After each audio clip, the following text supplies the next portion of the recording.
দেখুন, মূলত এই বৈঠক সমস্ত সাংসদদের সাথে এবং বিরোধী দলনেতা শুভেন্দু দা এখানে এসেছিলেন, তাদের উপস্থিতিতে আমাদের একটি গেট টুগেদার,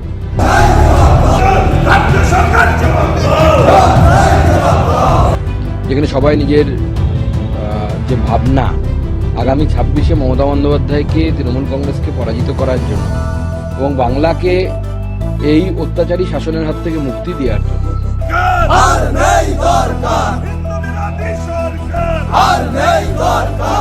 पश्चिम बंगाल में 2026 में विधानसभा चुनाव होने हैं, लेकिन अभी से ही बीजेपी ममता सरकार को उखाड़ फेंकने की तैयारियों में जुट गई है। भ्रष्टाचार, बिगड़ती कानून व्यवस्था और हिंदुत्व विरोधी होने का आरोप लगातार बीजेपी के तमाम नेता पश्चिम बंगाल में ममता बनर्जी सरकार पर लगा रहे हैं और उन पर जमकर हमलावर नजर आ रहे हैं। इन सब के बीच अब बड़ी खबर यह है कि पश्चिम बंगाल में नेता प्रतिपक्ष शुभेंदु अधिकारी ने केंद्रीय गृह मंत्री अमित शाह से मुलाकात की है। तस्वीरें आप देख रहे हैं जब बीजेपी के नेता शुभेंदु अधिकारी अमित शाह से मिले हैं, लेकिन सवाल ये है कि आखिर ये मुलाकात क्यों हुई है। इसको लेकर तमाम लोग अलग अलग तरह के कयास लगा रहे हैं कि आखिर शुभेंदु अधिकारी ने अचानक अमित शाह से मुलाकात क्यों की है।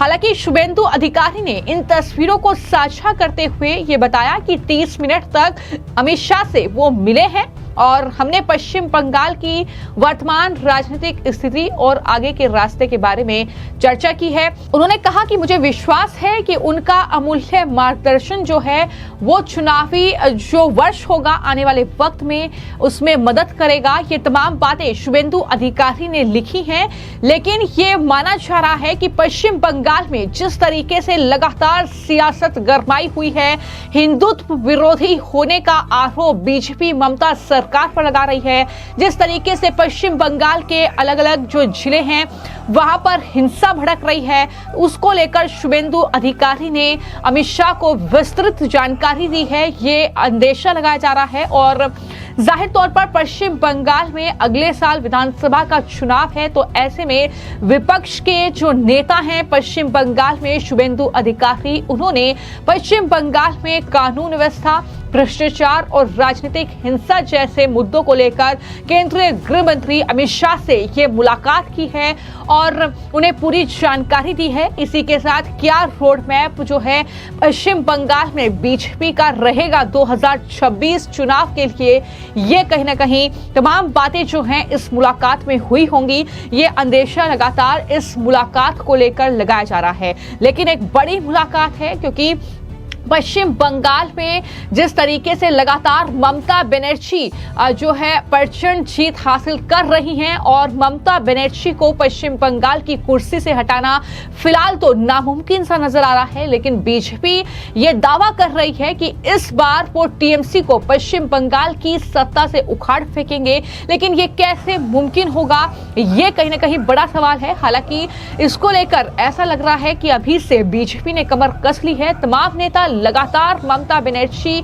उनकी सरकार में जो घोटाले हुए हैं, जो भ्रष्टाचार हुए हैं, जो लगातार मामले उठ रहे हैं, उनको लेकर प्रोटेस्ट कर रही है। और ये तस्वीरें आप देखिए जहां पर पश्चिम बंगाल में विधानसभा के बाहर बीजेपी के तमाम विधायकों ने प्रोटेस्ट किया है ममता बनर्जी सरकार के खिलाफ। लगातार उनका आरोप यह है कि वो वर्ग विशेष के लोगों को वहां पर लगातार तवज्जो दे रही हैं, उन्हें दरअसल वो बढ़ाना चाहती हैं। हिंदुत्व विरोधी राजनीति ममता बनर्जी कर रही हैं, हिंदुओं के खिलाफ काम कर रही है। ये लगातार आरोप जो है वो बीजेपी के नेता लगा रहे हैं और इसी कड़ी में शुभेंदु अधिकारी के नेतृत्व में दरअसल ये प्रोटेस्ट जो है वो पश्चिम बंगाल विधानसभा के बाहर बीजेपी के जो विधायक हैं उनके जरिए किया गया।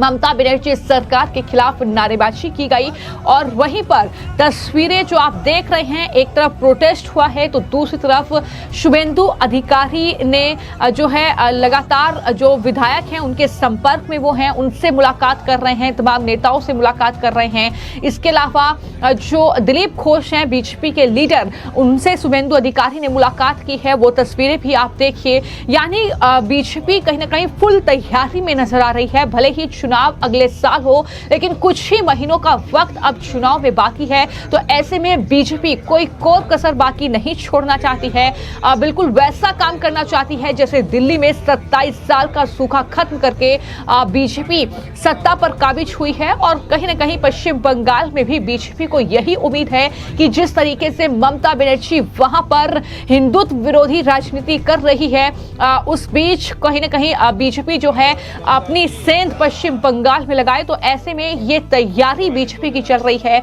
और इसको लेकर जो बीजेपी के नेता हैं और यूनियन मिनिस्टर हैं, पश्चिम बंगाल बीजेपी के प्रेसिडेंट भी हैं सुकांता मजूमदार, उनका बयान सामने आया है। उन्होंने बताया है कि किस तरीके से शुभेंदु अधिकारी ने बाकायदा मीटिंग की है तमाम नेताओं के साथ और उनकी तैयारी क्या है, किस तरीके से वो पश्चिम बंगाल में टीएमसी को उखाड़ फेंकने की तैयारी कर रहे हैं। उन्होंने ममता बनर्जी के उस बयान का भी जिक्र किया जिसमें ममता बनर्जी ने ये कहा कि मैं ब्राह्मण की बेटी हूं, जब उन पर आरोप बीजेपी लगा रही है कि वो हिंदुत्व विरोधी राजनीति कर रही है। तो उसको लेकर सुकांता मजूमदार का कहना है कि दरअसल पश्चिम बंगाल में ये बीजेपी का ही असर है कि ममता बनर्जी भी अब ये बोल रही हैं कि मैं ब्राह्मण की बेटी हूं। क्या कुछ कहते हुए उन्होंने ममता बनर्जी पर हमला बोला है वो भी सुनिए। দেখুন, মূলত এই বৈঠক সমস্ত সাংসদদের সাথে এবং বিরোধী দলনেতা শুভেন্দুদাও এখানে এসেছিলেন, তাদের উপস্থিতিতে আমাদের একটি গেট টুগেদার, যেখানে সবাই নিজের যে ভাবনা আগামী 26শে মমতা বন্দ্যোপাধ্যায়কে তৃণমূল কংগ্রেসকে পরাজিত করার জন্য এবং বাংলাকে এই অত্যাচারী শাসনের হাত থেকে মুক্তি দেওয়ার জন্য, বাংলাকে সোনার বাংলা বানানোর জন্য কি করণীয় সেই বিষয়ে আমরা আলোচনা করেছি এবং সেই বিষয়গুলো আগামী দিনে যাতে ইমপ্লিমেন্ট করা যায়, নিচে মাটিতে যাতে নামানো যায় সেই বিষয়ে আলোচনা হয়েছে। তার সাথে একটা যে ধরনের ক্যাজুয়াল মিট থাকে, অর্থাৎ পরিবারের লোকেরা যেভাবে একসাথে খাওয়া দাওয়া করে, একসাথে কথা বলে, একসাথে গল্প করে, সেরকমও অনেকটা সময় আমরা কাটিয়েছি।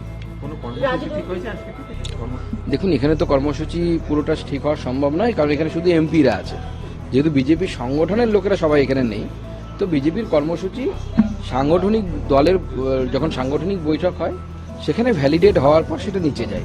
কিছু সাজেশন এসেছে এমপিদের কাছ থেকে, আমাদের মাননীয় মেম্বার অফ পার্লামেন্টের কাছ থেকে, সেগুলো আমরা এর পরবর্তী সময় সাংগঠনিক বৈঠকে আমরা প্রেস করব। রাজনৈতিক মহলে গুঞ্জন যে আপনি রাজ্য সভাপতির দায়িত্ব পেতে চলেছেন, সেই জন্যই আজকে সাংসদদের সাথে এই বৈঠক। দেখুন, এরকম কোনো গুঞ্জনের কোনো বাস্তবিকতা আছে বলে আমার মনে হয় না। এবার আপনি যেভাবে দেখবেন সেটাও মনে করতে পারেন, আবার ফেয়ার হলেও মনে করতে পারেন। এবার মানুষের মানসিকতার উপর নির্ভর করে, আপনি কিভাবে দেখবেন।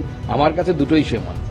জেলা সভাপতিদের নাম ঘোষণা হওয়ার পর কিছু জায়গায় গন্ডগোলের খবর আসছে, তবে সেই জায়গাতে সেসব বিষয় নিয়েও আজকে আলোচনা হয় না, সেরকম খুব কম আমাদের কাছে এই মুহূর্তে নিদর্শনে। কিছু লোক যারা সংগঠনের বাইরে যাদেরকে রাখা হয়েছে, ইচ্ছে করে রাখা হয়েছে, তা কারো বিরুদ্ধে বিভিন্ন ধরনের দুর্নীতি বা বিজেপির সাথে যেরকম খাপ খায় না এই ধরনের আচরণের অভিযোগ আছে, তারা কিছু জায়গায় পোস্টার ফেলেছে এই টাইপের। কোথাও খুব বড় কিছু হয়েছে, পার্টি অফিসে কিছু হয়েছে, ঝামেলা হয়েছে, এরকম কিন্তু খবর এখনো পর্যন্ত রাজ্যে নেই। বিধানসভা ইলেকশন আপনাকে কি আমরা সভাপতি দেখুন, বিজেপির সভাপতি হিসাবে, রাজ্য সভাপতি? এটা তো আপনি ভুল জায়গায় প্রশ্নটা করছেন। এখান থেকে একটু দূরে আমাদের কেন্দ্রীয় নেতৃত্বের বাড়ি আছে, সেখানে গিয়ে এই প্রশ্ন করলে আপনি উত্তর পেতে পারেন। আমার কাছে তো এই উত্তর নেই। কে জেলা সভাপতি হতে পারে সে বিষয়ে আমি উত্তর দিতে পারি, কিন্তু আমি রাজ্য সভাপতি থাকবো না অন্য কেউ রাজ্য সভাপতি হবে সেই বিষয়ে উত্তর দেওয়ার এখতিয়ার আমার নেই। গতকাল কেন্দ্রীয় নেতৃত্বের বৈঠক কলকাতায়, আর তার পরপরই দিল্লিতে আপনার সাংসদদের সঙ্গে বৈঠক, যখন এই অধিবেশন আগে থেকেই চলছে, কোথাও কি ইঙ্গিতবাহী? দেখুন, আমি ঠিক করেছি, যেহেতু মন্ত্রী হওয়ার পর একটা বড় বাড়ি পাওয়া গেছে, এটা তো সদুপযোগ করতে হবে। দিল্লিতে এটাই পশ্চিমবঙ্গ রাজ্য বিজেপির অফিস আপাতত।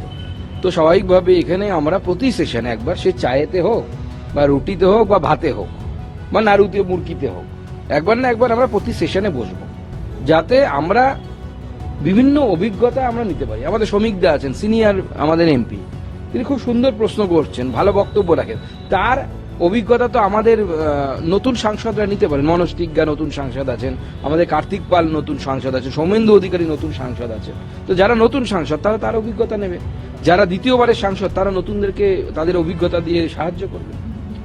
Thank you. ये क्या कुछ संगठन के लिहाज से महत्वपूर्ण रहा है? देखिए, हम अनौपचारिक बैठक में बैठे थे जहाँ पे सारे सांसद ऑलमोस्ट सभी यहाँ पे थे और वहाँ पे हमारे लीडर ऑफ ऑपोजिशन वो भी आए थे काम के सिलसिले में, तो उनको भी सान्निध्य सब सांसदों को मिला।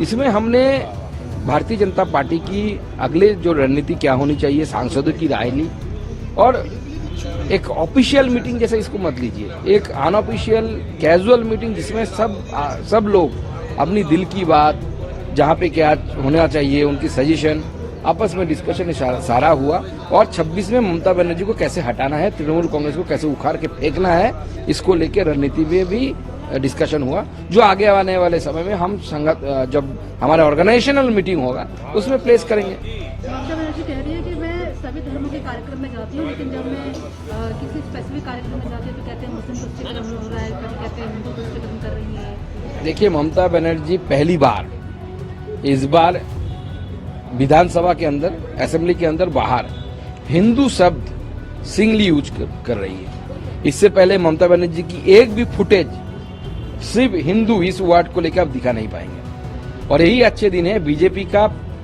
प्रभाव है जिसके कारण ममता बनर्जी हिंदू, मैं ब्राह्मण परिवार से आती हूं, ऐसे शब्द जो उन्होंने अपनी सारी जिंदगी में कभी यूज नहीं किया। आप ममता बनर्जी का एक क्लिपिंग दिखा दीजिए इससे पहले जिसमें ममता बनर्जी ने क्लेम किया है शी इज फ्रॉम ब्राह्मण बैकग्राउंड, कभी क्लेम नहीं किया।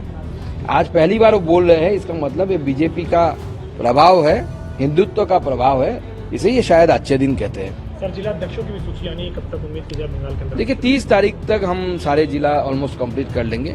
हमारे 25 जिला हो चुके हैं और बहुत जल्द 14 और जिले के हम कर लेंगे। स्टेट लेवल का काम हो चुका है, दिल्ली आया है लिस्ट, वो हो जाएगा, सैंक्शन होने से ही हम घोषणा कर देंगे।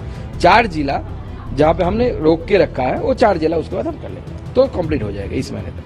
वक्त को लेकर अपोजिशन जो है अपोज कर रहा है, इसमें कांग्रेस के लीडर कह रहे हैं कि बड़े उद्योगपतियों को जमीनें दी जा रही हैं, अब वो गरीबों की वक्फ संपत्ति पर भी कब्जा कर रहे हैं। वक्फ कभी गरीबों को था ही नहीं, वो उससे भी वक्फ आपके देश के अंदर एक अलग देश बन चुका है। पाकिस्तान से ज्यादा लैंड वक्फ के पास है, तो ये जो देश के अंदर दूसरा देश बन चुका है ये सही नहीं है और यहाँ पे गरीबों को कुछ नहीं मिलता। मुस्लिम जो गरीब बेचारे हैं जिनको इस प्रॉपर्टी से लाभ मिलना चाहिए तो उनको नहीं मिलता। हर जगह में पॉलिटिकल पार्टी में जो पावर में है, आप आ जाइए तृणमूल कांग्रेस कितने नेता वक्फ प्रॉपर्टी उसके ऊपर अपना दखलदारी चला रहे हैं, मतलब उसको कब्जा करके बैठे हुए अपना बिजनेस चला रहे हैं। सब मिल जाएगा आपको, इतने सारे डॉक्यूमेंट्स है। हर जगह में गरीब मुसलमान को कुचला जा रहा है, दबाया जा रहा है।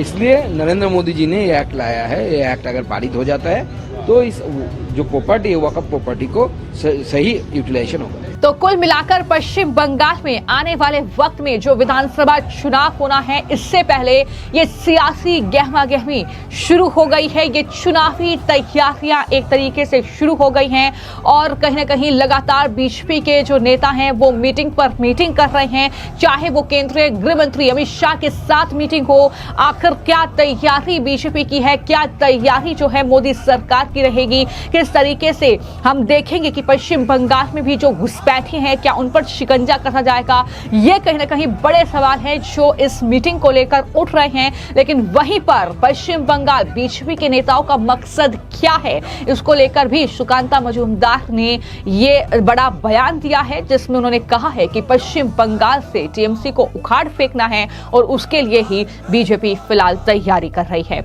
आपकी इस पूरे मामले को लेकर क्या राय है, हमें कमेंट बॉक्स में जरूर लिखें। धन्यवाद।